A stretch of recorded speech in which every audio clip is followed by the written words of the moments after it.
A Hive-Mind's ultimate weapon meets humanity's individualism. The Newton's dream drifted through the void like a metal coffin, its hull groaning under forces that should have crushed every living thing aboard. Dr. Elena Vasquez pressed her face against the observation deck's reinforced viewport, watching distant stars bend and twist through the artificial gravity well that held them prisoner. Her breath fogged the transparent aluminum as she calculated the impossible mathematics of their situation. 15 gravities and climbing, she whispered, her voice barely audible over the ship's straining superstructure. Most species would have been reduced to paste by now. Hell, most humans would have been reduced to paste by now. But the crew of the Newton's dream had been selected for their exceptional physical conditioning, their ability to withstand the crushing embrace of acceleration that came with deep space exploration. Behind her, the bridge hummed with controlled chaos. Commander Jake "Bulldog" Morrison stood at the center of it all, his massive frame seemingly unbothered by the gravitational forces that made every step feel like walking through molasses. His nickname hadn't come from his appearance, though his square jaw and perpetual scowl certainly fit, but from his legendary stubbornness in the face of impossible odds. "Report," Morrison barked, his voice cutting through the ambient noise like a plasma torch through hull plating. Lieutenant Chen struggled to maintain her position at the sensor station, her fingers dancing across controls that seemed to weigh 100 pounds each. "The gravity field is artificial, sir. Definitely not natural. It's like nothing in our databases." Elena pushed herself away from the viewport, each movement deliberate and calculated. The artificial gravity was increasing in a pattern not random but purposeful. Someone or something was testing them. "Commander, I need to get to the lab. These readings don't make sense unless..." The ship shuddered, and for a moment the gravity field fluctuated. In that brief respite, Elena felt her stomach lurch as her body adjusted to the sudden change. Then the crushing weight returned, stronger than before. "Unless what, Doc?" Morrison's eyes never left the main display, where tactical readouts showed their situation in stark, unforgiving detail. "Unless whoever's doing this expects us to be dead already." 3 decks below, in the bowels of the Newton's dream, Chief Engineer Rodriguez felt the ship's bones crying out in protest. The artificial gravity wasn't just crushing them. It was testing the limits of human engineering.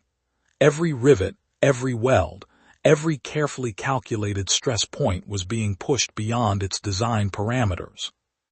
But Rodriguez had built this ship with his own hands, had overseen every modification, every upgrade. He knew her tolerances better than he knew his own heartbeat, and right now, she was telling him something important. "The field isn't uniform," he muttered into his comm, his words strained but clear. "It's selective, like it's designed to affect biological systems more than mechanical ones." Elena's voice crackled back through the ship's internal communications. "That confirms my hypothesis. We're dealing with a species that understands gravity manipulation, but doesn't understand human physiology." What none of them could see, suspended in the vast artificial construct that generated the gravity well, was the Keth'mar observation chamber. The structure itself defied human understanding, a living architecture of chitin and metal, grown rather than built, pulsing with the collective consciousness of a billion minds. Nestmind Prima floated in the chamber's center, her elongated form adapted for the low-gravity environments where her species had evolved. Around her, thousands of smaller Keth'mar drones moved in perfect synchronization, their thoughts flowing through her consciousness like tributaries feeding a great river. "The prey-ship persists," the collective observed through Prima's awareness. "This is unexpected." Prima's compound eyes focused on the readings flowing through the chamber's bio-neural networks. The humans should have been dead within minutes of entering the gravity well. Every other species they had encountered, the crystalline Velter, the gaseous Nethes, the aquatic Mordon, had either died instantly or surrendered immediately when faced with such overwhelming force. Perhaps their life support systems are more robust than anticipated, suggested a subcluster of tactical drones. No, Prima's thoughts rippled through the collective. The readings show biological activity. They live, they move, they function. This was troubling. The Keth'mar had perfected the gravity well technique over millennia, using it to disable and capture vessels from dozens of species. It was efficient, clean, and allowed for the preservation of valuable technology and resources. But it relied on a fundamental assumption that all intelligent life required the support of their collective to function under extreme stress. Increase the field strength, Prima commanded. Test their limits. Back aboard the Newton's Dream, the crew felt the gravity field intensify once more. 20 gravities now, enough to turn a human body into a puddle of organic matter under normal circumstances. But these weren't normal humans, and these weren't normal circumstances. Alina had made it to her lab, though the journey had taken nearly an hour. Each step was a monumental effort, each breath a conscious decision. But her mind remained sharp, focused on the data streaming across her displays. The gravity field had a pattern, a rhythm that spoke of artificial generation rather than natural phenomena. "I've got it," she gasped into her calm. "The field is being generated by a network of devices, at least 12, maybe more, positioned in a sphere around us." Morrison's voice came back immediately. "Can we target them?" "Not with our main weapons. The gravity distortion would throw off our targeting systems, but—" Alina paused, her scientific mind racing through possibilities. "If someone could get close enough to one of the generators." "How close?" Alina ran the calculations, factoring in the field strength and the probable shielding around the alien devices. Physical contact. Someone would have to actually touch the damn thing. The bridge fell silent except for the groaning of stressed metal. What Alina was suggesting was suicide. Even if they could launch a shuttle, the pilot would be crushed long before reaching the generators. And even if they somehow survived the journey, they'd be operating alone, cut off from the ship's support systems and the collective decision-making that had kept them alive this long. It was exactly the kind of impossible situation that the Keth'mar couldn't comprehend. "Rodriguez," Morrison's voice cut through the silence, "how long until our hull gives out?" "At current stress levels, maybe 6 hours, sir, maybe less." "And if they increase the field strength again?" "Then we're looking at minutes, not hours." Morrison closed his eyes, feeling the weight of command pressing down on him almost as heavily as the artificial gravity. Every instinct told him to find a way to negotiate, to surrender, to preserve his crew's lives. But something deeper, something fundamentally human, rebelled against the idea. "Prep the maintenance pods," he ordered. "I want volunteers for EVA operations." Lieutenant Chen looked up from her station, her face pale but determined. "Sir, the gravity field will crush anyone who leaves the ship's protective envelope." "Maybe, or maybe whoever's doing this to us doesn't understand what humans are capable of." Within an hour, 3 maintenance pods had been prepped for launch. The small, heavily shielded vehicles were designed for external repairs and could theoretically survive the gravity field long enough to reach the nearest generator. Theoretically. Alina had volunteered immediately, her scientific curiosity overriding her survival instincts. She needed to see the alien technology up close, to understand how it worked. Rodriguez had volunteered because he understood the ship's systems better than anyone else. And Morrison had volunteered because he was the commander, and commanders didn't send their people into hell alone. "The pods will protect you from the worst of it," Chief Medical Officer Dr. Park explained as they suited up. "But you'll still be pulling at least 10 gravities once you leave the ship's immediate vicinity. Your bodies can handle it, but not for long." Alina sealed her helmet, feeling the familiar hiss of the suit's life support systems coming online. "How long do we have?" 20 minutes, maybe 30 if you're lucky. After that, even your enhanced physiology won't be enough. Morrison checked his suit systems one final time.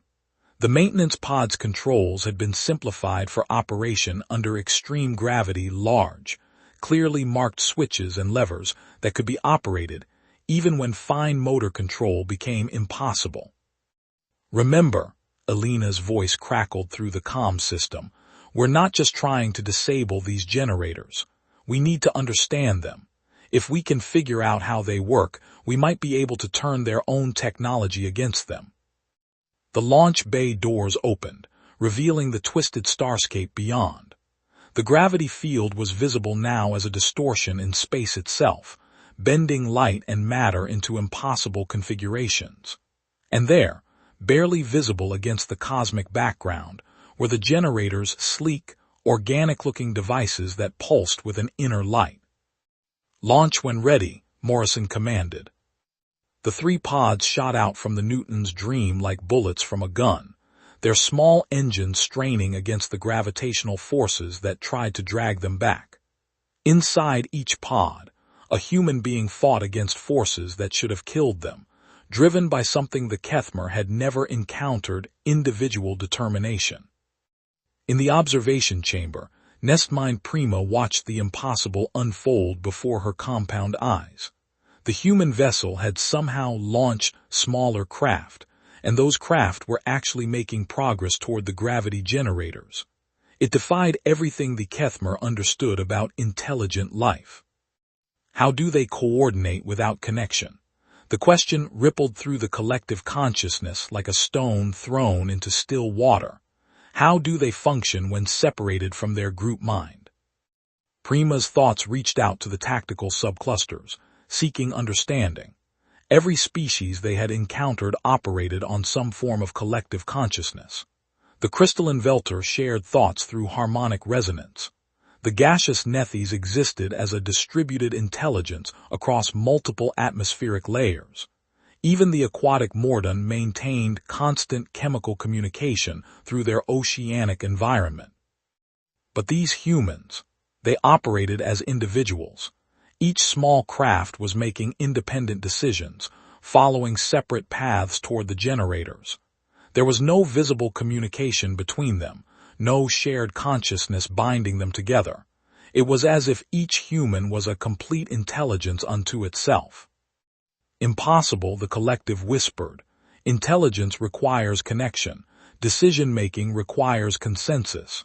How can they function in isolation?" Prima watched as the first human craft reached generator node 7.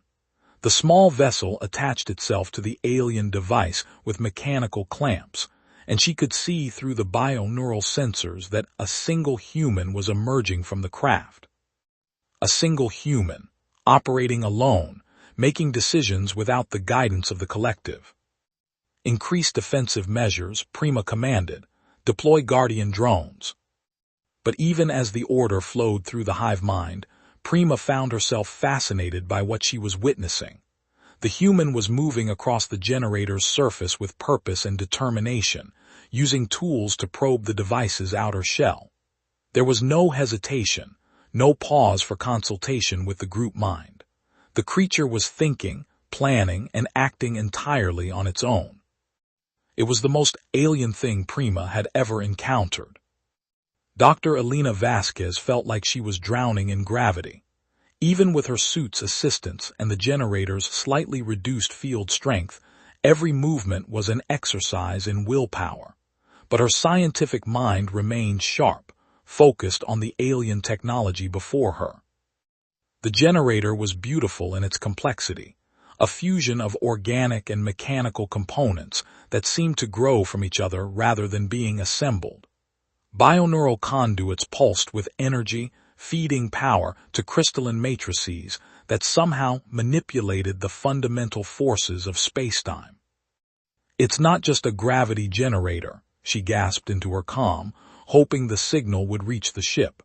"It's a consciousness amplifier. The gravity field is a side effect of something much more sophisticated." Her scanner readings were off the charts. The device was designed to create a field of shared consciousness, allowing multiple minds to connect and coordinate across vast distances. The crushing gravity was simply what happened when that field encountered matter not designed to interface with it. Elena found the primary control node, a cluster of bioneural fibers that pulsed with the rhythm of alien thought. With careful precision, she began to disconnect the fibers, watching as the gravity field around her fluctuated and weakened. But as she worked, she became aware of something else. A presence at the edge of her consciousness, vast and alien, trying to make contact. The generator wasn't just a tool, it was a communication device, and through it, she could sense the collective mind of the Keth'mar. You are individual. The thought came not as words but as a concept, alien and confused. How do you function without connection? How do you decide without consensus? Elena paused in her work, realizing that she was experiencing first contact in the most intimate way possible, mind to mind, consciousness to consciousness.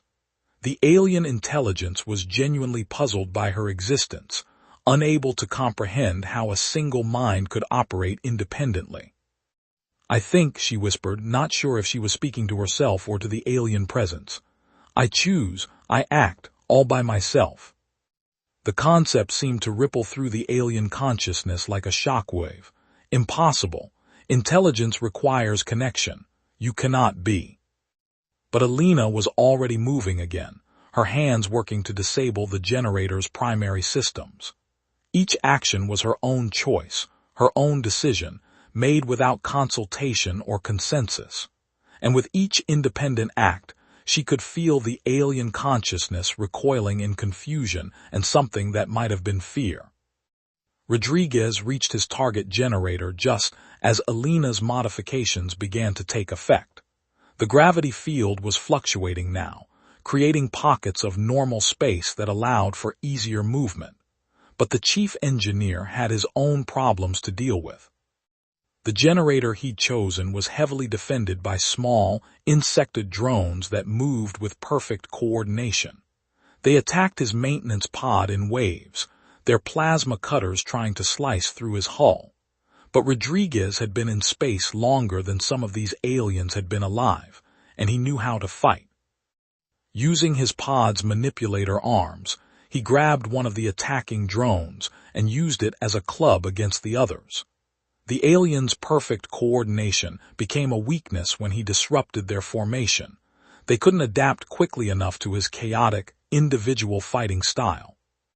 That's the problem with Hive-Minds, he grunted as he smashed another drone against the generator's hull. No improvisation. Meanwhile, Morrison had taken a more direct approach. His generator was the largest of the three, probably a command node of some kind. Instead of trying to disable it delicately, he'd attached his pod's emergency charges to what looked like the main power coupling. "This is Bulldog," he announced over the comm. "I'm going to try something stupid." The explosion lit up the twisted starscape like a miniature sun. Morrison's generator didn't just shut down, it overloaded, sending feedback through the entire network. One by one, the other generators began to fail as the cascade effect spread through the alien system. In the observation chamber, Nestmind Prima felt the network collapse like a physical blow. The collective consciousness that had sustained her species for millennia was fragmenting, individual nodes going dark as the humans systematically destroyed everything the Keth'mar had built. How? The question echoed through the diminishing hive mind. How do they coordinate without connection? How do they succeed without consensus? But Prima was beginning to understand. These humans didn't need connection because they carried their intelligence within themselves. Each individual was a complete decision-making entity, capable of independent thought and action. It was terrifying and fascinating in equal measure. We must reconsider, she thought, and for the first time in her existence, the thought was hers alone. The Newton's dream shuddered as the last of the gravity generators failed. Throughout the ship, the crew felt the crushing weight lift from their shoulders, replaced by the familiar sensation of the ship's artificial gravity. Emergency systems came back online, and the groaning of stressed metal faded to a whisper. On the bridge, Morrison watched as the 3 maintenance pods returned to the ship. All 3 pilots had survived, though Dr. Park would be keeping them under observation for the next several days. The human body could endure incredible punishment, but there were always consequences. "Sir," Lieutenant Chen called from her station, "we're receiving a transmission. It's not like anything in our databases." The main screen flickered, and suddenly they were looking at an alien face, compound eyes, mandibles, and an elongated skull that spoke of evolution in low gravity. But there was something in those eyes that Morrison recognized: intelligence, curiosity, and perhaps a touch of fear. "I am Nestmind Prima," the alien said, though the words seemed to form directly in their minds rather than through any audible speech. "I speak for the Keth'mar collective. We wish to understand." Alina, still in her EVA suit but back aboard the ship, stepped forward. "Understand what?" "How you function as individuals, how you make decisions without consensus, how you think alone." Morrison found himself smiling despite the situation. "It's simple. We're human. We've been thinking for ourselves since we climbed down from the trees. This is difficult to comprehend. Our species has always been connected, always shared consciousness. The idea of individual thought is terrifying," Alina suggested. "Yes, but also fascinating. We attacked you because we believed you were like other species, dependent on collective consciousness for survival. We did not understand that you could function when separated." "And now?" Morrison asked.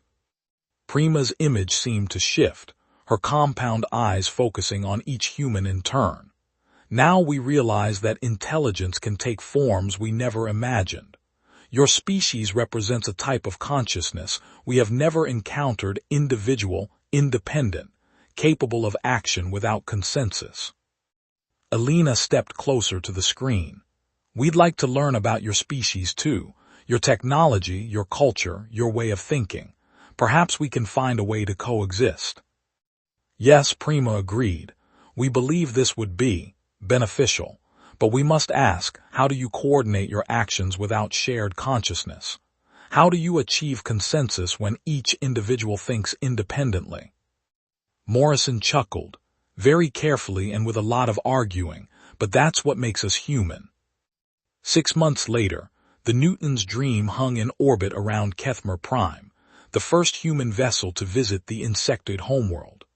The planet below was a marvel of biological engineering, vast hive cities that pulsed with the rhythm of collective thought, connected by networks of bioneural conduits that spanned continents.